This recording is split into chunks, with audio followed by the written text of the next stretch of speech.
Wright Junior High. We are going to get started with today's reading of We Dream of Space. We were reading pages 84 to 106. Today, a very special guest reader, Miss Carpenter.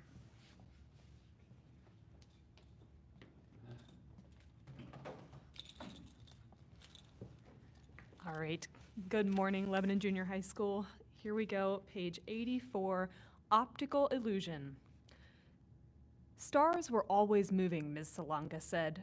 Constellations were an optical illusion, in a way. They seemed to stay the same, but really, each star was moving at high speed. Some were careening toward each other. Some were shooting in opposite directions. The only reason we can't tell is because we're so far away, Ms. Salonga said, but in 50,000 years, the Big Dipper will look very different. There were other illusions too, according to Ms. Salonga. Some of the light in the night sky didn't even exist.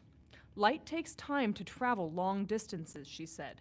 By the time it gets to us, it may not even be there anymore. And speaking of long distances, she erased the vocabulary words she had written on the board at the beginning of the period and replaced them with Halley's Comet. She tossed the chalk from hand to hand, which she often did when she was excited about a particular topic. Space was worthy of a lot of chalk tossing, Bird noticed. It was contagious, too. Bird found herself tapping the eraser of her pencil on her notebook. Ms. Salonga scanned the classroom. As you know, one of the missions of the Challenger expedition is to observe Halley's Comet. She paused. Devante, can you tell us what comets are made of? When Devante didn't answer right away, Bird whispered, ice, as quietly as she could, and without moving her mouth, like a ventriloquist. Ice, Devante said, and, he raised a ceremonious index finger, dust particles. Miss Salonga nodded proudly. Very good, Mr. Harris. When Miss Salonga walked toward her desk to pick up a stack of handouts, Devante threw a thumbs up in Bird's direction. I want all of you to learn the names of your counterparts on the Challenger, Ms. Salonga was saying, her photocopies now in the crook of her arm. Names and titles of everyone on board. And I want to know what you'll be doing individually to contribute to your missions. Use the remainder of class to discuss this with your flight crew. The students immediately got out of their desks and, in a chorus of scrapes and chatter, moved into semicircles with their fellow astronauts as Ms. Salonga gave them each a handout. Bird studied her photocopy as soon as she was seated with the rest of Bright Star 1. The Challenger crew, it said across the top. There was a black and white photo of each astronaut. They were smiling, wearing identical flight suits, and holding helmets.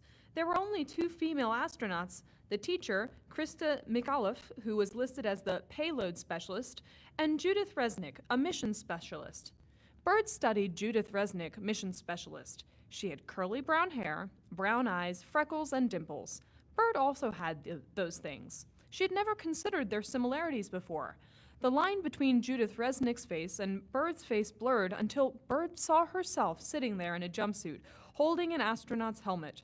She was lost in this image when Devante snapped her out of it, literally. Snap, snap. Earth to Bird, he said. The crew of Bright Star 1 stared at her from their circle. You zoned out, Devante said. Sorry, Bird shifted in her seat. I was just thinking about Judith Resnick. Who's Judith Resnick? Christopher asked. One of the mission specialists, Bird said. What about her? Devante asked. I was thinking about how much we look alike, said Bird. She held up the photocopy. The astronauts smiled from the paper. Don't you think? The crew studied the photo. I guess, said Jessica Diaz, but she's pretty. The words came out casually, but she's pretty. Bird heard it again. But she's pretty. That word, but. What did that mean? I mean, it's not that you're not pretty, Bird, said Jessica quickly. Just, well. She looked at everyone else in the circle. Being pretty really isn't your thing. She shrugged as if this concluded the whole conversation. Not her thing? Being smart is your thing, Jessica explained. An awkward cloud of tension floated over them and hovered there until Ms. Salonga started speaking again. This is how the astronauts will be seated when they board the shuttle for takeoff, Ms. Salonga said, drawing circles on the board. Astronauts Scobie and Smith are in seats 1 and 2 on the flight deck with Onizuka and Resnick behind them. The remaining seats are on mid-deck. That's where McAuliffe, McNair, and Jarvis will be. Everyone in this room should know those names. She raised her eyebrows as if to say, right? Collective and tentative nods moved through the room. The seating arrangement will be slightly modified when they come back for landing, but for now, I want you to arrange your desks according to this seating chart with all of you facing the board. Bird stood quickly. Jessica's words were still there, drifting and buzzing, even if no one could hear them anymore but her. I'm a payload specialist, JB whispered. Bird couldn't tell if she was talking to her or someone else. Which seat is for the payload specialist? Bird knew the answer, of course. The payload specialist sat on the middeck, but she didn't want to answer. She wasn't sure if she wanted smart to be her thing just now. Once everyone took their seats, Ms. Salonga weaved through the desks to make sure they had arranged themselves correctly. The class was silent in their unfamiliar, staggered rows. Now, Ms. Salonga said, walking from the back of the room to the front, I want all of you to close your eyes. Bird did. Moments passed. I'm serious, Marcus, close your eyes, said Ms. Salonga. Kids snickered, not Bird. Okay, Ms. Salonga continued. Now I want you to imagine that you're not in your desk at all. You're not in Delaware. You're strapped tight to your chair, on your back, pointed to the sky. You've got your helmet on. What do you hear? Someone made an obscene sound. More snickers. Bird had her eyes closed tight, so she couldn't see if Ms. Salonga reacted. If so, she didn't say anything aloud. Instead, she went on. Think about it. What do you hear? Bird heard the crackle through her non-existent headset. Mission control mixed with Ms. Salonga's voice. Perhaps Ms. Salonga was working in Houston, like all those men in their button-up shirts and ties, except she's wearing her teacher clothes, her long skirt and blouse with her dark hair in a banana clip, and she's leaning over a switchboard saying, Houston to Challenger, do you copy, Mission Specialist Thomas? Yes, said Bird, I copy. The first thing you have to do is complete your series of pre-flight checks, Ms. Salonga said. Once all your pre-flight checks are complete, you have to, eyes closed, Jessica Diaz, wait for the crew to finish their final rocket preparations. Your heart is pounding in your ears. There's something you keep wondering about. Stop that, Christopher. I see what you're doing. And what you wonder is, what will it look like up there? What will it feel like? Pre-flight check is complete. Final rocket preparations complete. Bird clutched her hands on the side of her seat. She knew what it would look like. From up there, Earth would look like a bright blue ball glowing in the darkness just for her. She knew what it would feel like, too. In the summers, she and her brothers sometimes went to the community pool. She would go underwater and stay there for as long as she could. It was like she was suspended midway in the universe, not exactly standing on 2 feet, not exactly floating in midair. That's what space would feel like. The headset crackled. All systems are a-go, Ms. Salonga said. The engines are powered. The floor rumbled beneath Bird, as if a giant beast was waking up. Engine systems pressurized. The shuttle thumped and bumped with the opening and closing of valves. The rumble grew from the floor to the chair to the backs of Bird's thighs. The world shook, shook, shook, so hard Bird felt it in every bone in her body. As the shuttles gear up for launch, the force of gravity against your body increases, Ms. Salonga said. This is called the G-load. There's a big push forward and the G-load builds. Suddenly, you're in the air. Yes, she was in the air, unmoored. At this moment, nothing bound her to this Earth. You hear the rockets jettison from the spacecraft. Yes, Bird could hear them. Go, go. All she needed was the shuttle. And just like that, you're in space. All the force you felt before, when you thought your face might melt right into the seat, it's gone. There's nothing holding you down but your harness. Everything is floating, including you. The Earth becomes so small, like the head of a pin or a grain of sand. The Earth is round and blue and beautiful, and everything is far away. Out here, no one is pretty. Everyone is pretty. No one is smart. Everyone is smart. Out here, there is only you. Copy, copy. Danny Logan's voice drifted in from the periphery. Hey, Bird, she said. I was wondering if you wanted to come over after school tomorrow. You can walk home with me, if you want. Bird opened her eyes. She was the only one still sitting in her chair. Everyone, including Danny, had already put their desks back where they belonged. People were leaving for the next class. When had the bell rung? Bird hadn't even heard it. Jessica's words still floated in the air, but Bird was floating too. She was Mission Specialist Thomas, and she had just arrived home from the Space Shuttle Challenger. Who could think about anything else at a time like this? Everyone, apparently. The classroom was just as it always was, and so were its inhabitants. They moved around her as if she hadn't just spent the past few minutes with her eyes sealed shut, lost in another world. Bird got up, pushed her desk back where it belonged. The sound of the chair legs scraping against linoleum brought her back to the cold, hard floor of Park Middle School. If not, it's no big deal, said Danny. What's no big deal? Bird asked. I asked if you wanted to come over after school sometime. Oh, said Bird. Was she still in another galaxy?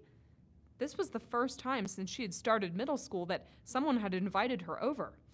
She'd always been a girl who had in-school friends and sat with different tables at lunch depending on her mood.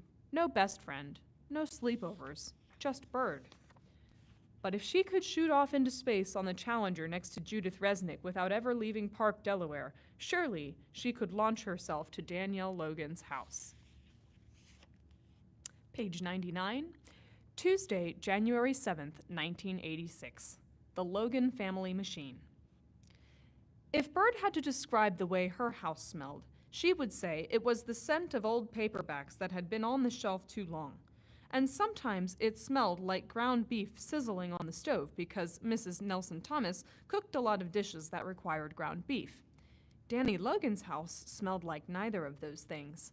Everything about Danny Logan's house was different, right down to where they hid the spare key. It was really clever, as far as Bird was concerned. At the Nelson Thomases, the key was tucked into the mailbox. Not exactly the most ingenious place to hide something. At the Logans, the key was hidden inside the removable door knocker. Bird inhaled discreetly as she slipped off her shoes and placed them obediently by the door. One of the house rules, Danny said, rolling her eyes, then followed her new friend into the house. There were no piles to navigate, no landmines of sneakers and sandals, no laundry baskets lining the hallways. There was so much space, Bird could practically feel the air move. Let's go to the kitchen and pig out, said Danny. Pig out. The junk food adds up eventually, Bernadette. That's what her mother said any time Bird reached for junk food. If Bird ever asked why her brothers could eat whatever they wanted, her mother had a ready answer. They need it. They're growing boys. Danny pulled Cheetos and Doritos from the pantry and motioned for Bird to follow her to the living room, where she sat on the carpet and clustered the bags on top of the coffee table. Bird sat next to her. I'm not supposed to eat in the living room, said Danny, but... She shrugged and shoved Doritos in her mouth. Bird looked around. So much open space. So much room to move. A person could be comfortable here. There was a sliding glass door behind the dining room table that led into a fenced yard. The Thomases had a fenced yard, too, but no one went out there except Mr. Thomas, and only when he had to cut the grass, which he didn't do as often as he should, according to Bird's mother. Just in front of the Logan's fence was an enormous tree with a ladder nailed to its trunk. Some of the steps were broken or tilted. Bird couldn't see the treehouse from this vantage point, but the ladder had to lead somewhere. Do you have a treehouse back there? She asked. Danny glanced outside. Yeah, well, I used to. My dad built it a long time ago, but most of it's fallen apart. It's basically just pieces of wood nailed to a tree at this point. I always wanted a treehouse, said Bird. Me too, Danny said. That's why my dad built it. Bird wondered what it was like to want something and then get it, especially like something like a treehouse. Until now, Bird thought treehouses only existed in books or television, an optical illusion like Mrs. Solanga's constellations. And on the walls, photos of Danny and her parents. In one of them, a huge framed photo over the television, they wore matching colors and smiled broadly for the camera. Bird couldn't imagine the last time she stood next to her parents and brothers for a photo. For anything, actually. Danny followed her gaze. I don't have any brothers or sisters, just me, Danny said. It must be awesome to have a twin, huh? When Bird didn't respond, Danny said, I have a cat, though. Bird's attention shifted immediately. Really? Yup, his name is Chekhov. He can be kind of shy sometimes, but he's around here somewhere. Danny craned her neck this way and that and made kissy noises. Chekhov, Chekhov. She popped a chip in her mouth and chewed. Crunch, crunch. His name is actually Chekhov Scotty McCoy, because we couldn't decide what to call him. I wanted to name him Chekhov, my dad liked McCoy, and my mom wanted to call him Scotty.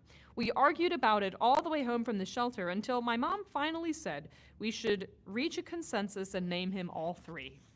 Consensus. When Bird's parents argued, one of them usually wound up leaving the house for a few hours. One time, her mom stayed away overnight. Apparently, they never came to a consensus, since their arguments often repeated themselves. What a world Danielle Logan lived in. Tree houses and consensus. Those are interesting names for a cat, said Bird. They're from Star Trek. Danny stopped mid-crunch. Don't tell me you've never seen Wrath of Khan. No, I think my brother did. Bird shrugged. You'd love it. It's in space, Bird. Space. They are actually trekking through the stars in space. It's not real, though. Now it was Danny who shrugged. Who needs real? We're surrounded by real all the time. Bird had no comeback for that. Crunch, crunch. Was it a bad argument? Bird asked. What? Oh, no.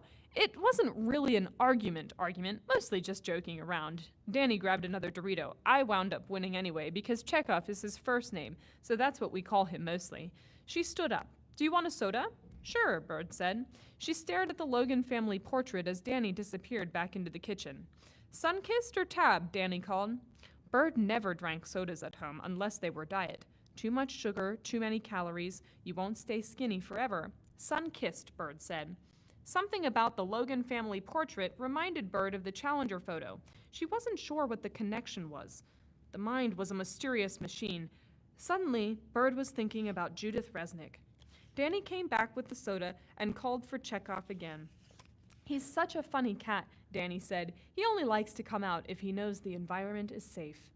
Bird took a long, deep sip of her sun-kissed. I understand, she said. And that concludes our reading for today. Thank you.